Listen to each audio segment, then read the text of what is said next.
नमस्कार, मी सुभाष गाडे. आपण पाहत आहात शिवकाळ न्यूज. चला तर मग पाहूयात आत्ताच्या क्षणाची सर्वात मोठी बातमी. नीट पेपर फुटी प्रकरणाची नैतिक जबाबदारी स्वीकारत केंद्रीय शिक्षण मंत्री धर्मेंद्र प्रधान यांचा राजीनामा.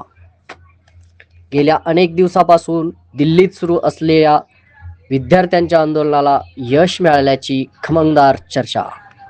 विद्यार्थी आंदोलन, सामाजिक कार्यकर्ते सोनम वांगचुक सर यांचे उपोषण आणि वाढत्या दबावानंतर अखेर पदाचा राजीनामा. नवी दिल्ली. शिवकाळ न्यूज.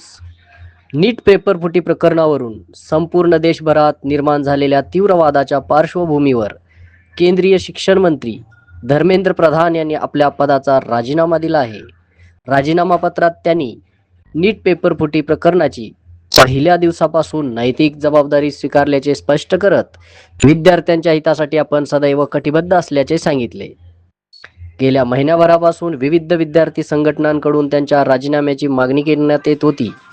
तसेच सामाजिक कार्यकर्ते सर सोनम वांगचुक यांनीही या प्रकरणी 26 दिवस उपोषण करून शिक्षण व्यवस्थेतील पारदर्शकतेची मागणी केली होती.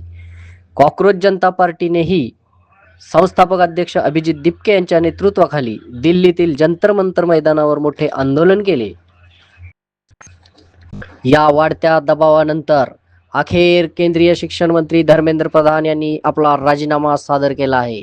राजीनामा पत्रात धर्मेंद्र प्रधान म्हणतात की परीक्षा माफियांना कोणत्याही गुणवंत विद्यार्थ्यांचे भविष्य उद्ध्वस्त करू देणार नाही, विद्यार्थ्यांवर अन्याय होऊ देणार नाही, यासाठी सरकार कटिबद्ध आहे.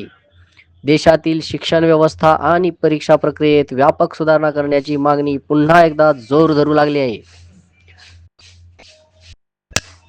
काँग्रेस जनता पार्टीनेही सरकारने आता पारदर्शक चौकशी करून दोषींवर कठोर कारवाई करण्याची मागणी केली आहे.